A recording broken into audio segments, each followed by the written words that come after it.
Ok, donc maintenant nous allons voir quelque chose de très important et très intéressant surtout pour les professeurs, les formateurs ou en tout cas toute personne qui serait amenée à proposer des quiz, des examens, voilà, des questions-réponses en tout cas.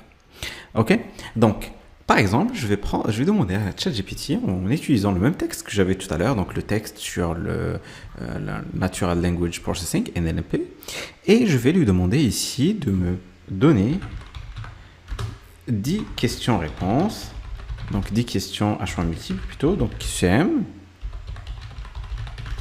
en se basant sur le texte suivant. Ok. Entrée. Donc là, il va me proposer du coup des questions que je pourrais inclure dans ma formation ou dans mon programme d'enseignement, peu importe. Et donc là, il est en train de me générer les 10 questions avec les différents choix, donc A, B, C, D, à chaque fois. D'accord? Donc une fois qu'il aura terminé ça, je pourrais lui demander du coup de me préciser les réponses de chaque question. Indique les réponses de chaque question. D'accord? Donc là, encore une fois, j'ai écrit question au pluriel. Voilà. Donc à chaque fois, je fais des erreurs, mais heureusement, ChatGPT comprend en fait ce que je veux dire. Donc là, j'ai la question et j'ai la réponse qui correspond à A. Ici, c'est A, ici, c'est D, etc., etc. Ok? Je peux aussi lui dire de me proposer des questions. Donc, donne-moi des questions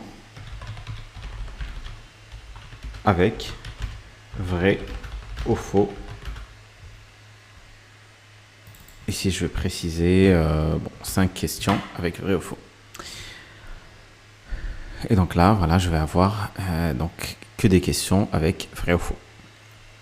Et je pourrais aussi demander d'avoir d'autres types de questions-réponses. Par exemple, pour lui demander, propose-moi 5 questions avec des vides à compléter. D'accord? Entrée. Et donc là, il va me proposer du coup 5 questions avec des vides à compléter.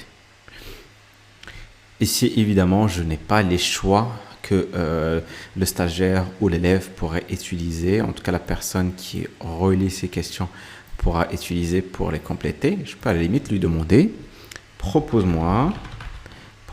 à chaque fois les mots,